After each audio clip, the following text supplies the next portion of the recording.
शं वरुणः शन्नो भवत्वर्यमा शन्न इन्द्रो बृहस्पतिः शन्नो विष्णुरुक्रमः ॐ शान्ति शान्ति शान्तिः।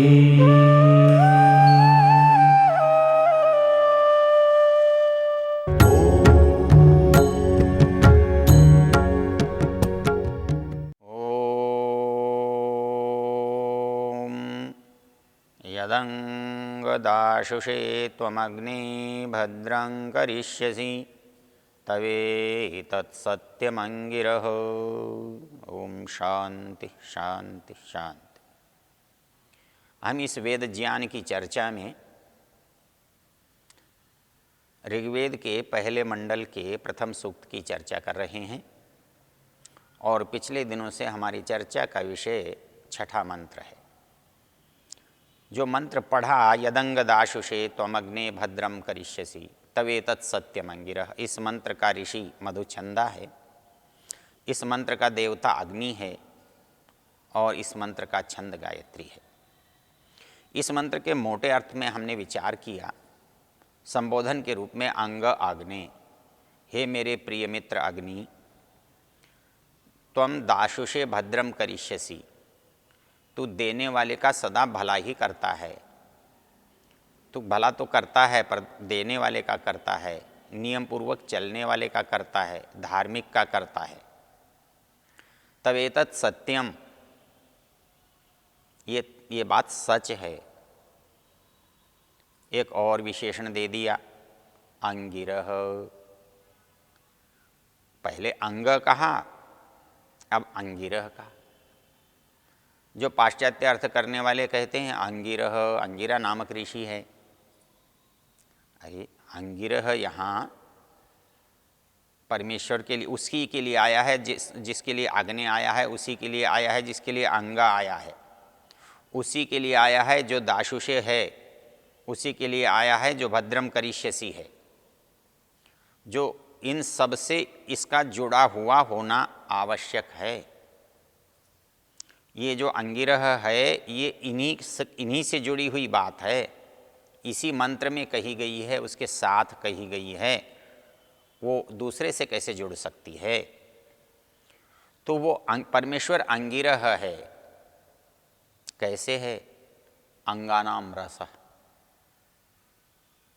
हमारे अंग अंग में व्याप्त है, व्याप्त ही नहीं है।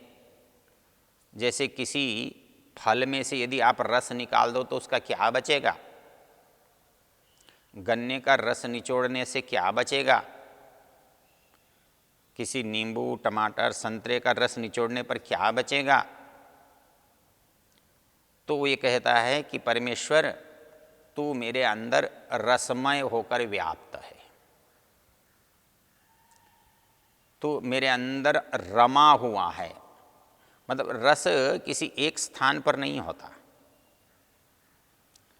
किसी वस्तु में, जो चाहे फल है, चाहे मनुष्य है, चाहे कोई अवयव है, रस जो है वो सारे में व्याप्त हो सकता है, व्याप्त होकर ही रहता है, तभी वो रस है।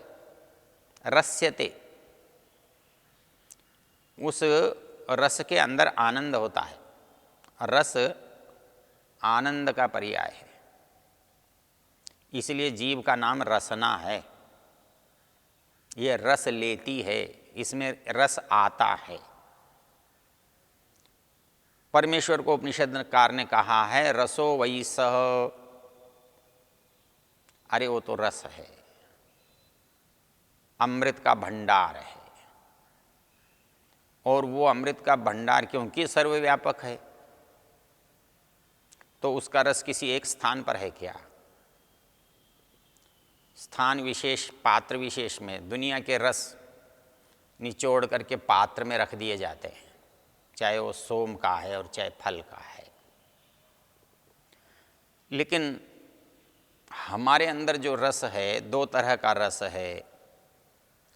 एक आत्मा का रस है और एक शरीर का रस है। शरीर में प्राण रूप रस है। इस शरीर को जो जीवन जिसने दिया हुआ है वो प्राण है, इसलिए वो प्राण रूप है। प्राणो वै सः, वो प्राण है। और आत्मा के रूप में रसो वै सः, जब उसका साक्षात्कार होता है तब उसको हम क्या देखते हैं? रसो वै सः, वो तो रस है, रमणीय है, आनंद देने वाला है, तृप्तिकारक है, शीतलता देने वाला है, सुख का अनुभव कराने वाला है, वो रस है। उपनिषदकार कहता है रसो वै सः, वो रस वाला है, वो साक्षात रस है। रसई हेवायम लब्ध्वा आनंदी भवति। जब उसे कोई पा जाता है तो वो आनंद युक्त हो जाता है, आनंदी भवति। लेकिन अनिवार्य है, शर्त है, रस एव लब्ध्वा, रस एव स। तो फिर किसको? रस को मिलेगा कब? रस मिलेगा कब? जब रसवान मिलेगा। वो रसवान होगा तभी तो हमें रस मिलेगा। तो रस को पाना है तो परमेश्वर को पाना होगा, तभी तो रस मिलेगा। और वो रस मिलेगा तभी तो आनंद आएगा, तभी तो स्वाद आएगा, तभी तो सुख मिलेगा। तो ये कहता है कि वो मेरे अंगों का रस है, अर्थात मेरे शरीर के रोम रोम में वो रचा बसा है, वो रसा हुआ है। रसती, वो पूरे में समाया हुआ है। तो यहाँ अंगिरा जो है वो मेरा प्राण रूप है, अर्थात वो परमेश्वर मेरा प्राण रूप है। मेरा प्राण कैसे है? मेरा प्राण तो मेरा प्राण है, लेकिन मेरा आत्मा भी तो मेरा आत्मा है। लेकिन वो मेरे प्राण का भी प्राण है और मेरी आत्मा का भी आत्मा है। कैसे? प्राण से मेरा शरीर जीवित है और मेरा शरीर यदि इस प्राण से जीवित है तो उस प्राण को किसने जीवित किया है? वो आत्मा से जीवित होता है। आत्मा से प्राण है, प्राण से जीवन दिखाई देता है। लेकिन वो आत्मा भी अकेला नहीं है। वो आत्मा सर्वव्यापक परमात्मा में है। जीवात्मा परमात्मा में है और परमात्मा में जीवात्मा नहीं, जीवात्मा में परमात्मा है। वो परमेश्वर सर्वव्यापक होने से जीव के अंदर भी है, बाहर भी है। जीव परमेश्वर के अंदर तो है,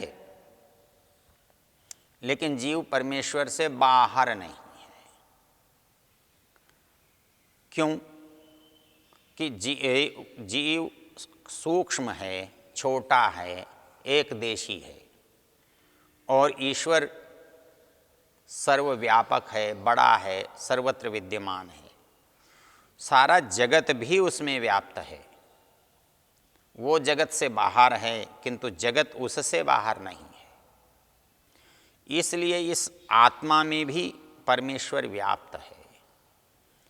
तो परमेश्वर आत्मा में व्याप्त है, आत्मा में प्राण व्याप्त हैं, प्राण शरीर में व्याप्त है, शरीर में जीवन दृष्टिगत होता है। तो वो हमारे इस आत्मा का भी आत्मा है, वह हमारे प्राणों का भी प्राण है। गायत्री मंत्र का अर्थ करते हुए ऋषि ने लिखा भू वह प्राणों का भी प्राण। यहाँ बहुत इसमें अंतर आता है। जब कहते हैं कि वो परमेश्वर आत्मा है तो सारे संसार का आत्मा है, ये बात लगती है, ठीक लगती है, क्योंकि जहाँ जहाँ आत्मा है वहाँ वहाँ उसकी क्रिया होती है। तो हम अपने शरीर में भी आत्मा है और उसको क्रिया मानते हैं। तो हम तो फिर ऐसा क्यों न मान लें कि परमेश्वर के द्वारा ही हमारी क्रिया हो रही है। जो भी क्रिया हम कर रहे हैं वो आप परमात्मा की क्रिया है, उसको जीवात्मा की ही क्यों माने। इसमें बड़ा सहज उत्तर है इसका कि यदि क्रिया आत्मा का, चेतना का धर्म है तो पूरे संसार में क्रिया एक जैसी होती है, लेकिन हमारे अंदर की क्रिया शरीर से शरीर में भिन्न होती है। हमारे जितने शरीर हैं उतनी तरह की क्रिया है। परमेश्वर के चाहे कितने भी तरह के पदार्थ क्यों न हों, सब में क्रिया एक ही तरह की है, परिवर्तन एक ही तरह का है, वृद्धि एक ही प्रकार की है, ह्रास एक ही प्रकार का है। लेकिन प्राणियों में ऐसा नहीं है, शरीरों में ऐसा नहीं है, जहाँ जीवन है वहाँ ऐसा नहीं है। सारी संसार की दौड़ एक ही तरह से चल रही है, लेकिन हम एक तरह से नहीं चल रहे, हम अलग अलग तरह से चल रहे हैं। कोई हमारे यहाँ जीवन की ओर जा रहा है तो कोई मृत्यु की ओर जा रहा है,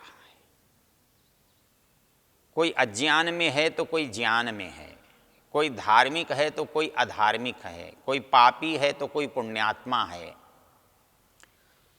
कोई अच्छा है तो कोई बुरा है। हमारे अंदर जो यह अंतर है, हमारी इच्छाओं में अंतर है, हमारे सुखों में अंतर है, हमारे दुखों में अंतर है, हमारे अनुभव में अंतर है, हमारे राग द्वेष में अंतर है, तो ये गुण एक आत्मा के हैं या अनेक आत्माओं के। एक आत्मा के हैं तो इनकी आवश्यकता ही नहीं होती, और सब में हैं, भिन्न भिन्न हैं, तो इसलिए इनका अनुभव करता भी एक नहीं है। इन सुख दुख, अच्छाई बुराई, धर्म अधर्म, पाप पुण्य, इन सब का अनुभव करने वाले भी उतने ही हैं। हम एक होते तो हमारा जन्म भी एक साथ होता, हम एक होते तो हमारी मृत्यु भी एक साथ होती, हम एक होते तो सारे ही धर्मात्मा एक तरह से सोचते, यदि हम एक होते तो सारे ही पापी होते या सारे ही अधर्म का एक तरह से अनुभव करते। किंतु प्रत्येक शरीर का अनुभव, सुख दुख, राग द्वेष, इच्छा सब अलग अलग है। ये अलग अलग होने से हमारा प्रत्येक का जीवात्मा भिन्न भिन्न है। अब वो भिन्न भिन्न जीवात्मा है तो हमारे आत्मा के अंदर वो आत्मा है, इसलिए ये भ्रम होना कि ये इस शरीर में परमात्मा के द्वारा संचालन हो रहा है, ये संगत नहीं है, ये सत्य नहीं है। वो आत्मा का भी आत्मा है। इसके लिए उपनिषद में एक शब्द आत्मा है, तदात्मकः तदंतर्यामी त्वम असि। वो जो ईश्वर है वो कैसा है? तदात्मकः तदंतर्यामी त्वम असि।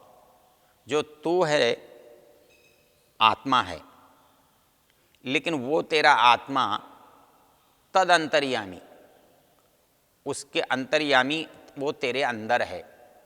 वो अंतर्यामी आत्मा तेरा आत्मा का भी आत्मा है।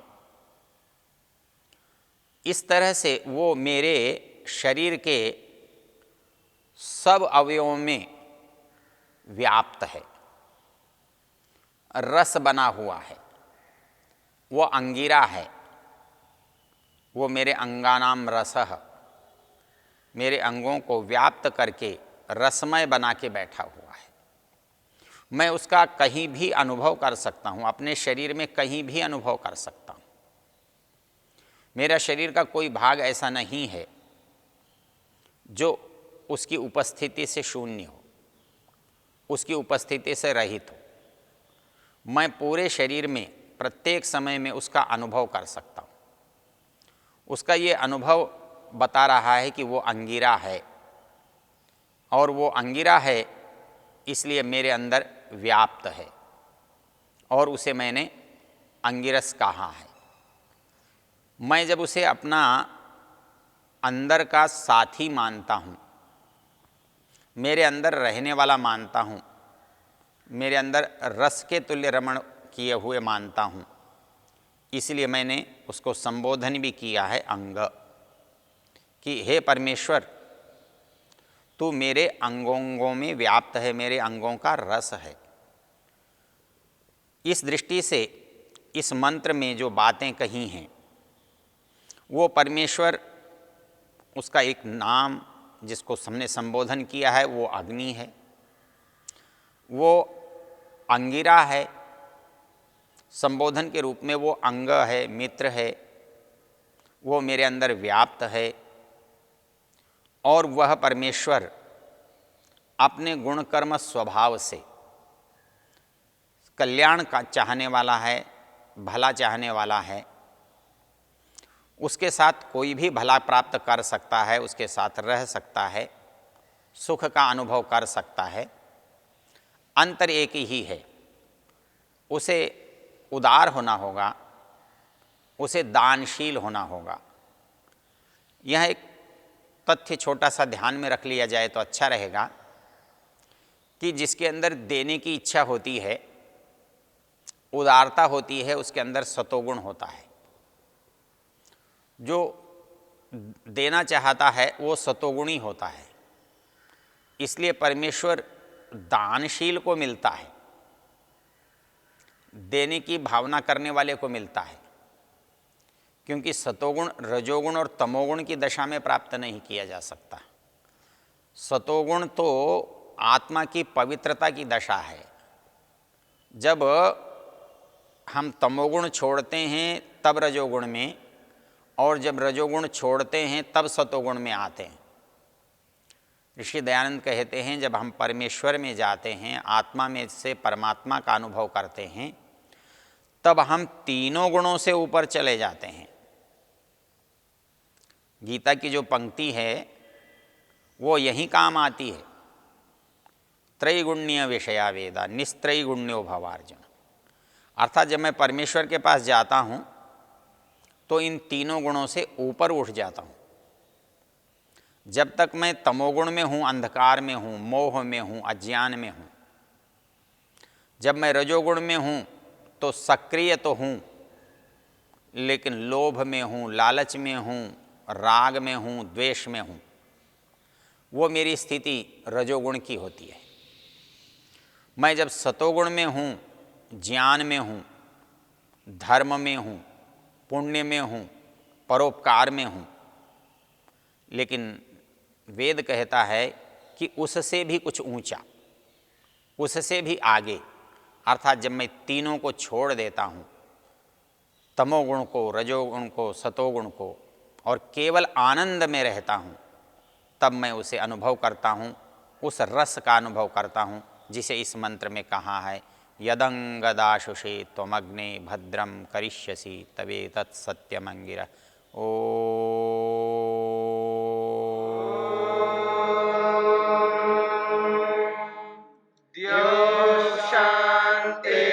शान्तिरन्तरिक्षं शान्तिर्पृथिवी शान्तिरापः शान्तिरोषधयः शान्तिः वनस्पतयः शान्तिर्विश्वे देवा शान्तिर्ब्रह्म शान्ति सर्वं शान्ति शान्तिरेव शान्ति शान्ति।